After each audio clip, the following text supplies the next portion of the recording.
Hello, welcome to another episode of Varsity360. I am Columbian sports editor Micah, joined today by Tim Martinez, and it is spring break, so what better time to talk spring sports in Southwest Washington? And as always, we're coming to you from the First Pacific Financial Studio. Thank you to them for supporting high school sports and by extension supporting the community at large. But, Tim, when I was looking for research into possible storylines for the spring 2024 season, I just kind of started jotting down questions that I think could be answered over the next few weeks and couple months here as we head into the home stretch of the spring season next month. But right now we're kind of right in it. So I came up with 10 questions that we think will be answered over the next couple weeks. First of all, how nice is it and how much of a change of pace is the spring season compared to the craziness of basketball and those state tournaments?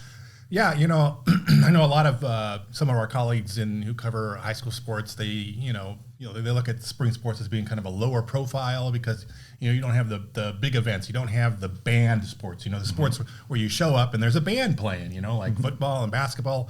Maybe it was at a volleyball match last fall. They had the band there. Well, in the spring, you don't have the bands playing down left field line at a softball game. Maybe that's an idea. They can try. Who knows? But there's a bit of a casualness, sort of a familiarity and an intimacy of spring sports. Like you can be right there, shooting photos by the dugout, and you can talk to the coach right next to you. And that stuff doesn't happen in basketball and stuff. So, I kind of like the bit quieter pace of spring, but I think it's also a large participation season. Yes. I think if you look at participation research, like football is like the huge one, but then after that, like track and field is right up there in the number of participants out there. So there's always people out there competing, and a lot of storylines to follow. And we come into spring break and we get like a little bit of a preview of the season in March. We get about 2-3 weeks. And then we come out of spring break, and really we got 3 weeks of the regular season, and then we start moving into postseason at the last week in April and the first week of May. So things are going to speed up very rapidly here, and I'm looking forward to seeing where we go. Well, let's get into some of these storylines that we'll be looking at. And let's start with softball, because in recent years, softball has really been kind of a hotbed sport here in Southwest Washington. And one of the teams that had the most success last year was the Ridgefield Spudders, making it all the way to the state championship game at the Class 2A tournament. They fell to North Kitsap, but maintained a really high standard that Coach Kelsey Ankers has kind of maintained after taking over for her father, Dusty Ankers. And so that first question is, can Ridgefield softball match or even better last year's second place state finish? And so far, I think all evidence points to Ridgefield still being among one of the top programs in the state. They've started 8-2. They're putting up a ton of offense with 12 or more runs in 4 of their last 5 games. How impressive has Ridgefield been to start the season to you, Tim? Yeah, it was, I think what we've seen in recent weeks when they get into the league play, we kind of see what the offensive potential that we were used to seeing. They played a game early in the season, like the first weekend in the season. They played Olympic from Bremerton, which I think is a league rival of North Kitsap. And Olympic had a really good pitcher, and it took them a little bit of a while to sort of adjust to facing a tough pitcher. And so I think it was a 4-3 game. They ended up losing to Olympic, but it was a good early season sort of test for them to see what they need to do. I think they're gonna score runs a little bit differently this year. I think some of the players that they lost from graduation last year maybe took away some of their little bit of their power. So that I think they're going to try to piece it together and move players on the base pass, but they still have that potential. And then they'll probably depend greatly on a little bit more pitching and defense to help keep them in those games, because those, when you hit the state tournament round, you're not going to be able to outslug everybody. You got to be able to win those 3-2, 2-0 games or something. Well, Ridgefield has a good mix of returners at key positions. Like you mentioned, though, they have some holes to fill, and they've seen some players move into those roles.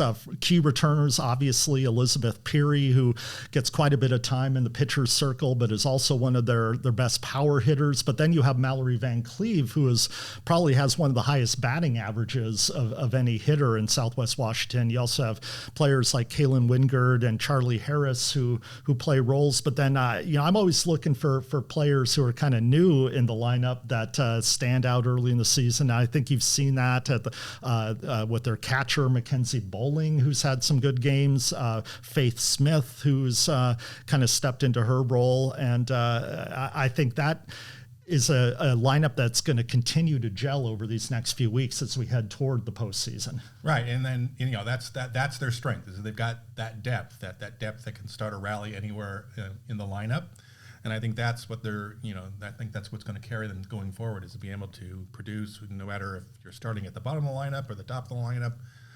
You don't have to always kind of cycle around to your cleanup hitter or your number 3 hitter to make some things happen, and I think that's the thing to kind of watch as we move through the season. We'll stay with softball for our second question. And I think the 4A Greater St. Helens League is a really interesting league for softball this year. And so that poses the question, will 3 of the 4A Greater St. Helens softball teams reach state? I think they could, being that you have Skyview, which has been one of the top teams. Obviously 2 years ago, they made it to the state championship game, fell a little short of the state championship game last year, but with the Oregon commit, Maddie Milhorn, in the circle, they are as tough as any team out there. But then you have Battleground, which has started off 6-1, just knocking the absolute cover off the ball. And then you have Union, which also has one of the best pitchers in Southwest Washington, in McKinley Ermshar. They are 4-0, with Ermshar only allowing 3 runs all season.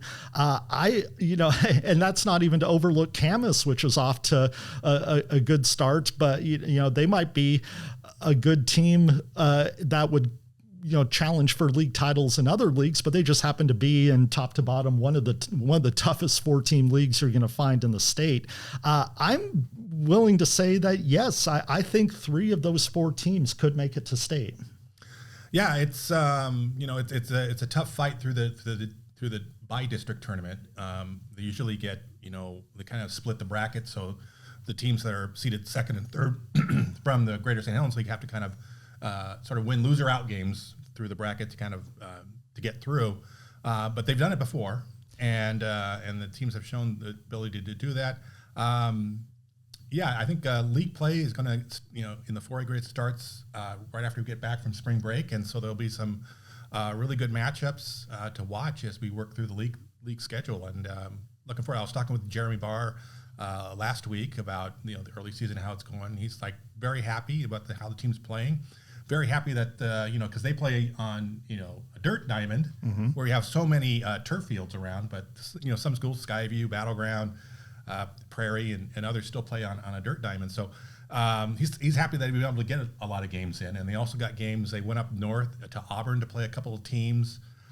He's like, you never know. You're going to make a 2-hour trip, and you might not actually get those games in because of the weather, but they got them in, and they played well. And so he likes the way that things are developing, and he's looking forward to getting into some of these league matchups against. Well, isn't that the path that Battleground has taken the last 2 years as they've gone into the bi-district tournament, having to win a few loser-out games just to extend their season?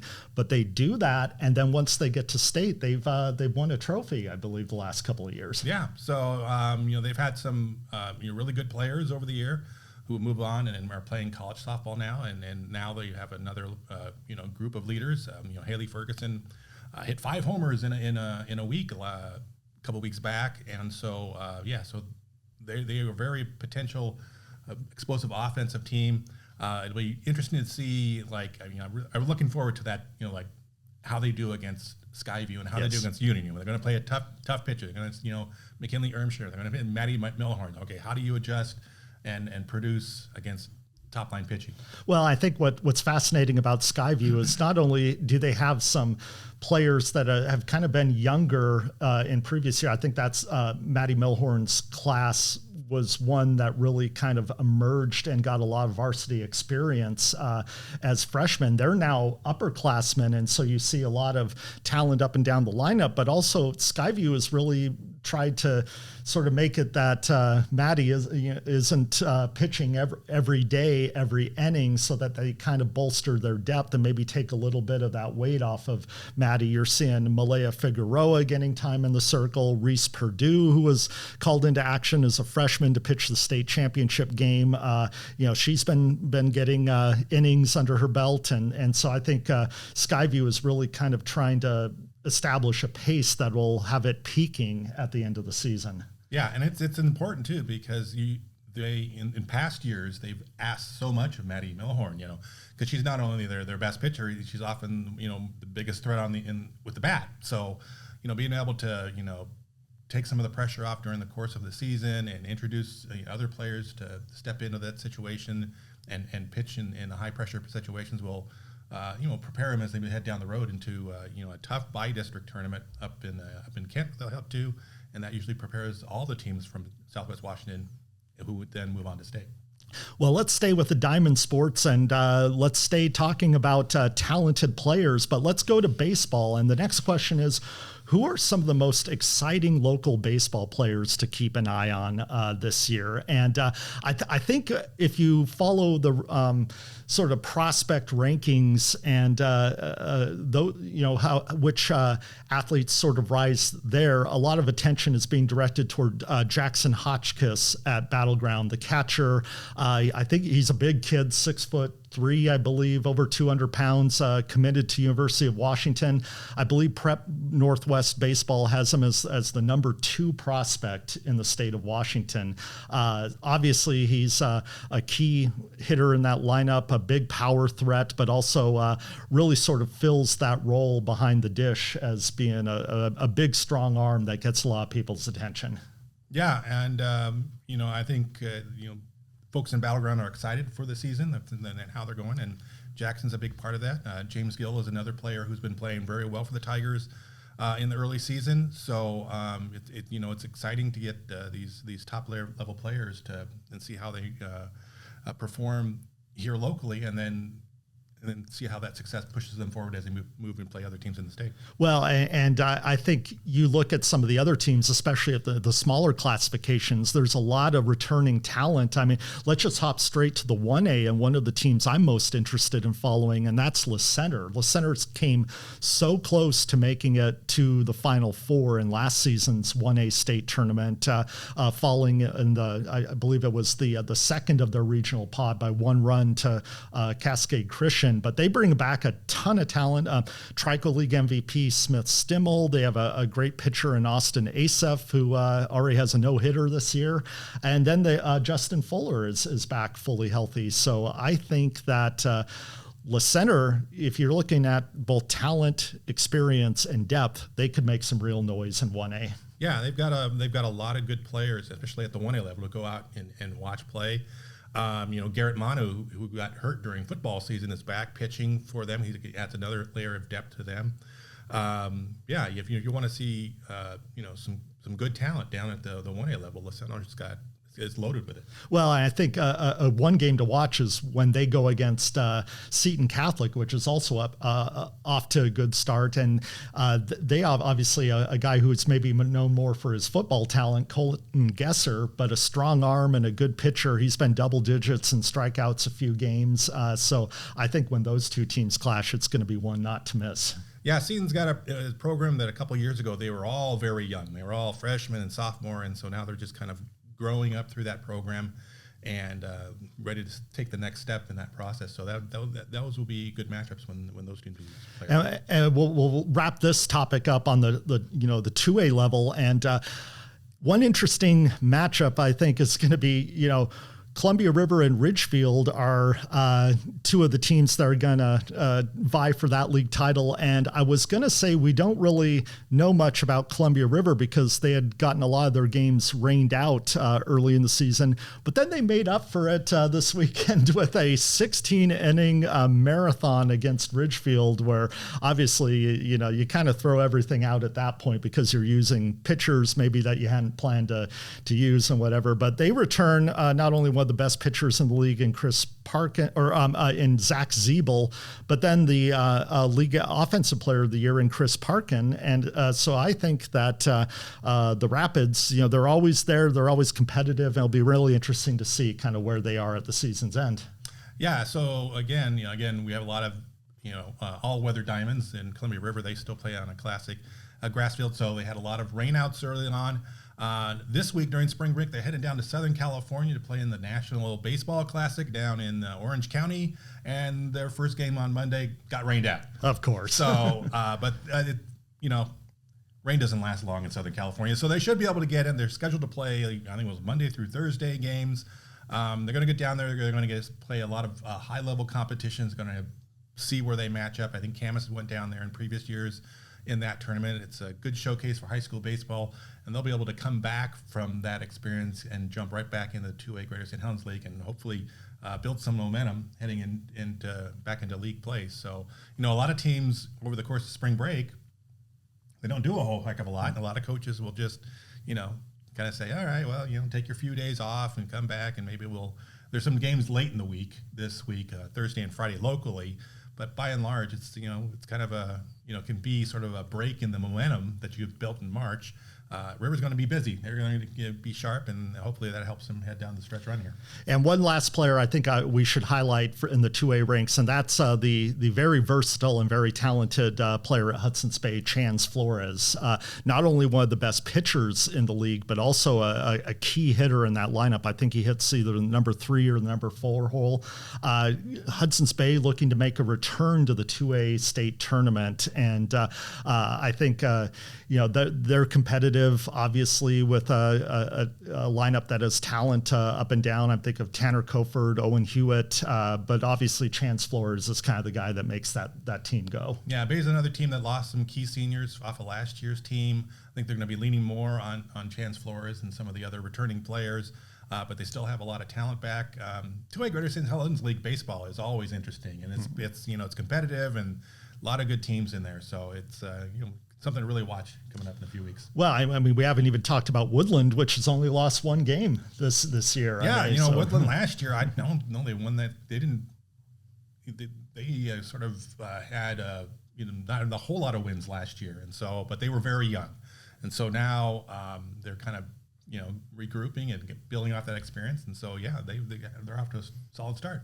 Which is a good segue into the next question. Which local baseball team is poised to make the most noise in the postseason? We talked about La Center and all the reasons that, they were so close to making the Final Four in Bellingham. They could break through this year. But for me, the most impressive team so far in Southwest Washington baseball has been Kelso. 9-0, just a lineup that's stacked from top to bottom with it's a different guy every game basically coming up big. And so the Highlanders are the team to beat in the 3A Greater St. Helens League. I think they'll get a tough test from Prairie, which also returns a bunch of experience and has that depth. But so far this season, Kelso has been the most impressive to me. Yeah, they are off to a really good start, and again, it's that versatility, it's that depth, it's that kind of thing that you need, on a baseball team. If you want to make a push in the postseason, you got to have different players stepping up, different roles, kind of like we've talked through with some of the softball teams.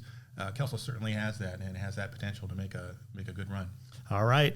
Well, let's move away from the diamond and onto the pitch. The next question is, who is the class of local boys soccer? Is it Union or is it Columbia River? Both teams 7-0. Columbia River, obviously reigning state champion, but they've had to replace the 2-time Gatorade State Player of the Year in Alex Harris, and they've really done it by committee. It's so interesting to see Columbia River, who last spring when we'd see the results of their games, it's just how many goals did Alex Harris score? He had 3, he had 4, he had 5. This year, it's more like Columbia River scored 4 goals by 4 different players. Yeah, with 4 different people assisting. Yes, it's like it's different names all the way through. Last year, you got used to seeing Alex Harris' team either scoring goals or assisting on goals, and this year they're getting contributions from all over the pitch.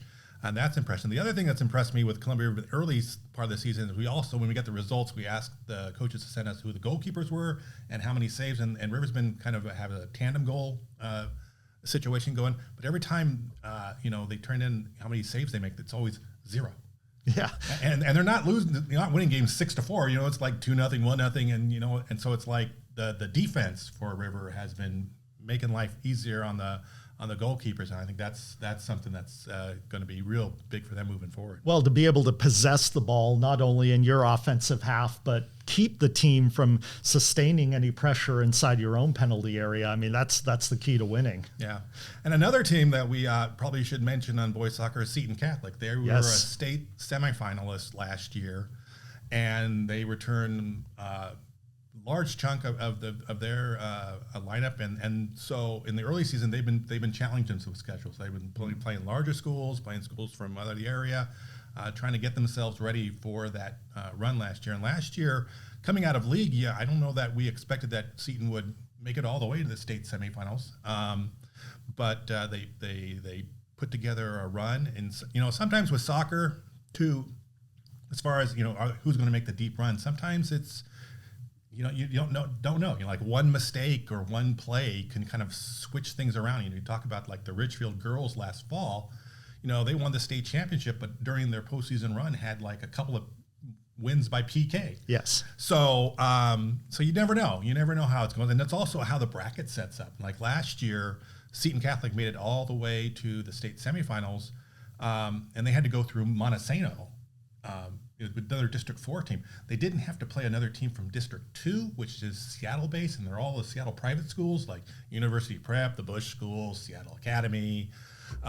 Those are like the 1A soccer powers, and so they avoided them getting to there, and then they got there, and there was 2 teams there. I think it was Overlake and Seattle Academy was up there when they got there to the state. So sometimes it's the bracket, sometimes it's just the nature of the game, but you want to set yourself up to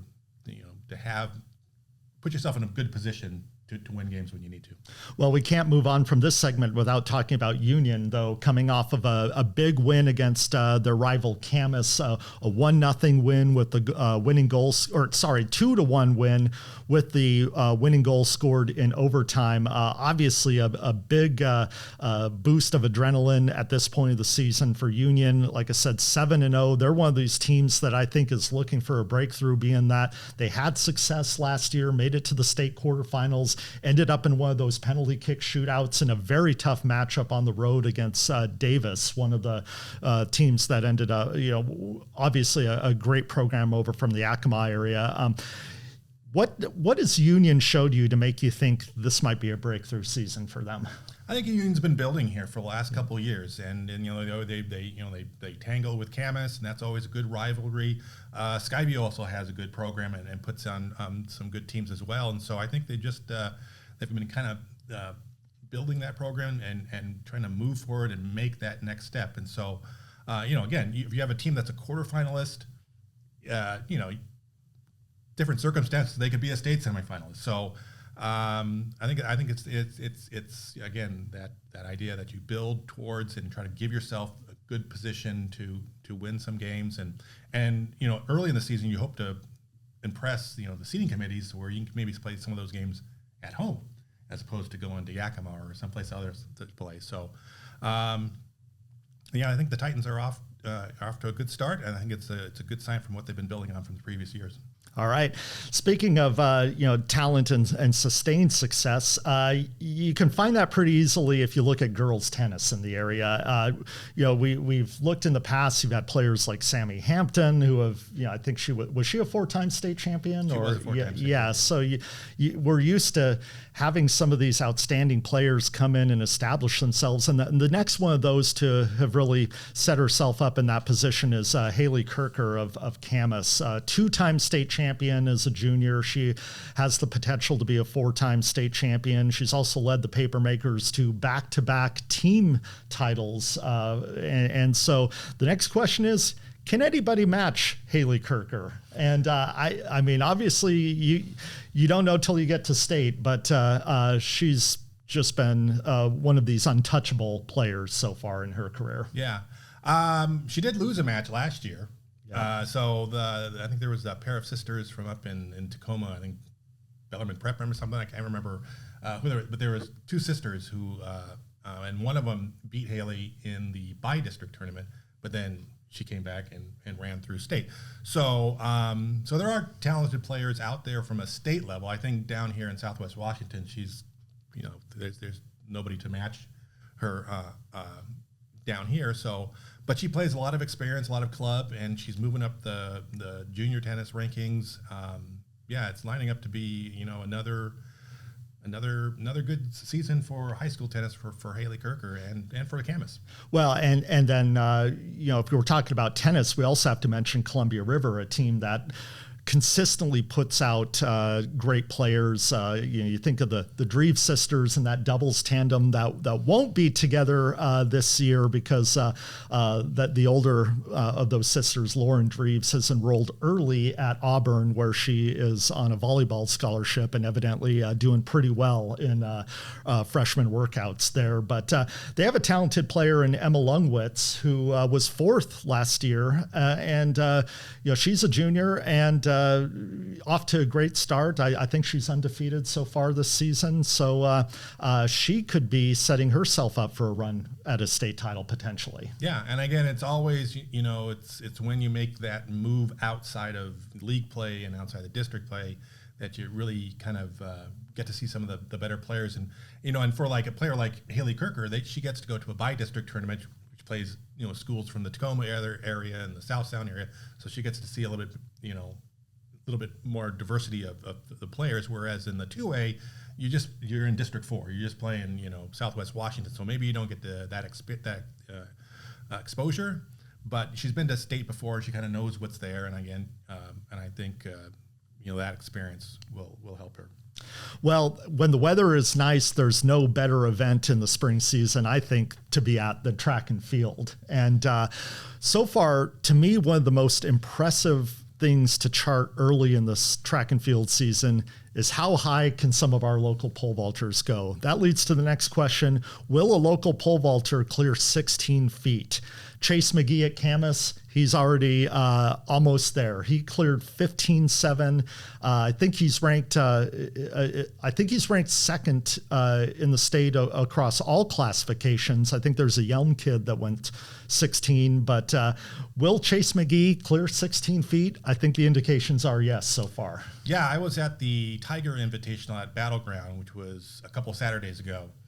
And the pole vault was in the afternoon. The girls' pole vault was in the morning, the boys' pole vault in the afternoon, and I was there in the afternoon. And I always like to shoot the pole vault when I got the camera out. It's a cool event to shoot, but I first looked at the bar and it was pretty low. It was like around 10 feet. So Chase McGee wasn't even vaulting because he's cleared 15 feet, so he's just going to wait around till the bar gets to a certain height. And then it started to rain, and it just poured for about 20, 30 minutes, and they had to stop the event because it's kind of it's a safety issue at that point. So then they got back into it, and he actually cleared 15.1 at that event, and I think he wanted to go farther, but the conditions were just not that great. Then he came back, the next, I think it was Tuesday or Wednesday, and the homemate cleared 15.7. So clearly, you can see it's March, and he's already approaching that 16-foot mark. So I think that's clearly on his on his radar and certainly within his potential. Well, state runner-up last year at the 4A competition up there in Tacoma. He'll be one of the favorites for a state title in the pole vault. But another pole vaulter that I think is really impressive is Eli Wanger at Columbia River, not only because he's cleared 14 feet this year and obviously has designs to go higher, but he could be a great decathlete if he puts if that's in his future. Being that not only is he one of the top 4 runners on the cross country team, meaning that in addition to pole vault, he I think does the 1600 quite regularly, but also was called into action at a recent practice in a way that showed quick thinking on his feet. Yeah, he and another teammate, a thrower, Alex Holen, noticed smoke coming out of the backyard of one of the houses across 99th Street, and it just kept growing and growing, and so they just jumped in the action, and they got over there, and it was a greenhouse behind somebody's house that had caught on fire, and I think the homeowner was trying to put it out with a hose without much success, and they jumped over there, and then some other neighbors brought fire extinguishers, and they got up there, and they put the fire out. And the fire department showed up, and it was all out, and they were like, "Hey, good job," So, kind of an interesting story, and I'll have something on it later on this week, a story in the Columbian. Eli's he's a versatile athlete. He in the meet that he cleared 14 last week in a league meet, he ran the 1600, and then he did the pole vault. He had to he had a teammate who was clearing some lower heights, and then he ran the 1600, and then did the pole vault. And then he ran the 200, and then he ran the 4x4 relay. And I think he's even dabbled in the javelin earlier in a meet. So he's a versatile athlete. I was talking to him, and I was like, hey, I ran cross country and I ran distance and track, and none of my teammates ever did the pole vault because distance runners typically don't have a lot of upper body strength, right, or body coordination, or dexterity. Yes. And he's like, yeah, no, I've always just liked doing that, and so he's he's just a versatile athlete. And so he cleared 14 in the meet. That tied his personal best. He cleared 14 at state where he finished 3rd last year, and he had 14 at district meet the week earlier. He almost cleared 14.6. He caught his chest as he was coming over. He said he tried out a new pole to try to get that new height, and it's always a little bit weird trying that out.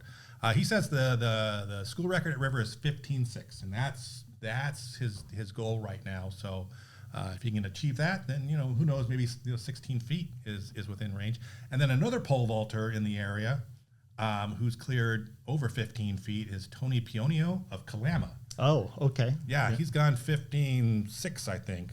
And he's I think a state champion at the 2B level last year, and so another quality, talented pole vaulter here in Southwest Washington who could challenge 16 feet. So we could have multiple kids go over 16 feet. We shall see.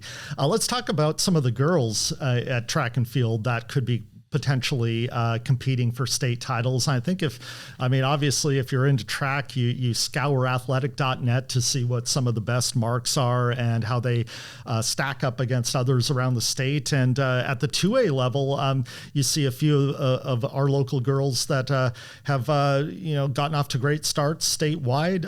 You look at Addie Seamer, high jumper at Woodland. She's one of just 2 girls to have cleared 5'2" this year. And then Paris Ackerman of Hudson's Bay, a sprinter, she's posted the second fastest time in the 200, going low 26 seconds, and is also highly ranked in the long jump. So I think at the 2A level, you could have, some interesting athletes to watch at the state meet.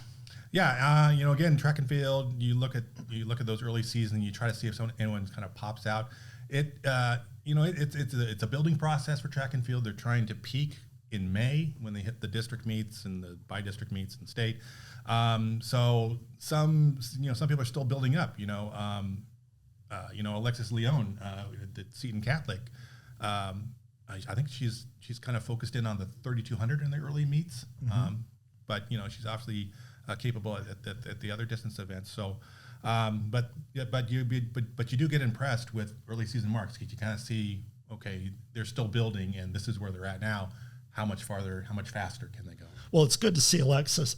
Excuse me. It's good to see Alexis Leone healthy again. She missed most of the cross country season with a stress fracture in her foot. came back to run really just the final couple of races, still finished, I think, in the top 10 at state, which is kind of a testament to her natural talent, being able to place that high with almost no training base. If she can stay healthy, she'll definitely be a favorite to repeat as a state champion at the 3,200. But then at the small school level, you also see some talent. One person who stands out is Jessica Polkinghorn in the shot put. She's top ranked in 1A, for that event, coming out of Columbia White Salmon.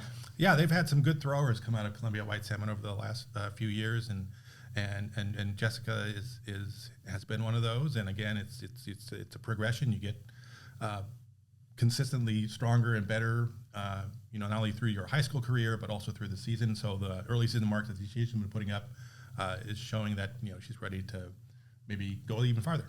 And before we move on, a shout out to middle distance runners, and that it's always interesting to see some of these athletes that you recognize from cross country because maybe they're the third or the fourth fastest person on their team at the 5K distance, but their strength really lies in the 800 or even the 1600. The 800 is definitely an event for a talented runner from Camas. That's Eliza Marshall. She is ranked number 1 in Class 4A in the 800. But I also think of on the guys' side, someone like Grayson Caldwell, who is kind of a solid cross-country runner, but you get him in that middle distance, and a guy like that I think he's well over 6 feet tall and can use those long legs to really put together a solid 400 or 800. Yeah, I think athletes like Elisa and like Grayson, I think they go out for cross-country in the fall to kind of build up work on that conditioning part of it, but when they hit the track, where they really shine is the 800, the 400, at the little bit more of the speed events. I knew we were both ran, distance in college and high school. And, I always felt like moving from like the 16 or the 32 into the 800. 800 to me always just felt like I was going as fast as I could for as long as I could. Oh, it's painful. It's like I had my coach telling me about reverse splits. Like I needed to run the second lap faster than the first. And I'm like, I'm just trying to hang on. And so I'm always really impressed when I see these cross country runners and they come out and they can fly in the quarter mile and the 800. And those are two of the better ones that we have around here. Well, we talk about speed, but part of track and field is also strength. And that's the next question. Will multiple boys from the area win state titles in throwing events? If you look at the rankings, there are several in contention. Starting with the 4A, you got a couple of really great throwers at Camas. Ethan Langrude, he's first in the discus as far as the marks posted so far this year. And then you have Jared Williams, who placed second last year in the javelin. He threw 183, and according to his coaches that I've heard from, Meg Wachnick, who spent some time with a Camas track and field team, he could possibly pop a 200-footer if everything lines up. Yeah, and if he can do that, that would be huge. Again, so you finished second last year with 183, go 20 feet farther. That puts you in state championship range, and so. He didn't have a great meet when he was out. He was at the Tiger Invite a couple weeks. I think he threw in the 160s or something like that. But if he's showing that potential in practice, then as we head into the drier months, the warmer time, that get some good conditions to get some good footing and get in some really good throws. I think he's Jared Williams definitely one athlete to watch as we move to the end of the season here. Well, you look at early season marks. I think for me, one of the sort of benchmarks that I look for is in the shot put. Are you going over 50 feet early in the season? If you have, I think you are a state title contender in a lot of cases, and that's the case in the 3A. Juan Pasillas Stanton of Mountain View and Will Foster of Prairie, they have both gone over 50 feet and well over 50 feet. Juan Pasillas Stanton has the top mark in Class 3A statewide, 54 feet 1 inch. Less than a foot behind him is Will Foster, 53 feet 4 inches. Can they sustain that through the season and compete or perform their best at state? I think they're at least early season have shown that they're in a position to do that. Right, and it's not only just can you throw it beyond 50 feet, but can you do that consistently over and over again? Because that kind of shows that you're kind of building for something even bigger. And Juan Pasilla-Stanton at Mountain View, he's been sort of a rising star in the throws from his freshman year to sophomore year, now junior year. Kind of waiting for him to really kind of break out a big throw, and you kind of see it's the progression in the early couple of meets here that adding a little bit more length, and the potential there is to go even maybe beyond 60. So. Yeah. Another kid who's gone over 50 at the 2A ranks, that's Ryan Faumuina of Fort Vancouver. He was third last year at the 2A state meet, and he's got the number 2 mark in Class 2A. Again, big, strong kid. He puts a throw together. He could be in the running. Yeah, Ryan, he played football in the fall, and he's been a good a thrower for the Trappers. Apparently a pretty good singer, I understand. He works things at his church too, so I've heard. But he's a guy again that has that potential to just kind of break out a big throw at any time. And I think if he continue to build and grow as he heads to the end of the season here, I think he maybe by the end of May be throwing some really strong marks. The final question, I think it's more of a forward-looking question. For those of you who don't follow kind of the ins and outs and details of how high school sports are governed and put together, you might not have noticed this, but this is the last year that the WIAA is going to have all of its spring sports state championships on the same weekend. Next year, they're going to move softball, golf, and tennis up a week. That means the seasons are going to start a week earlier. So the final question is, what impact will softball, golf, and the state tournaments have by being moved up 1 week? Well, for those of us in charge of covering them, everyone I've talked to in the media is like, oh, thank you, yes. Thank you.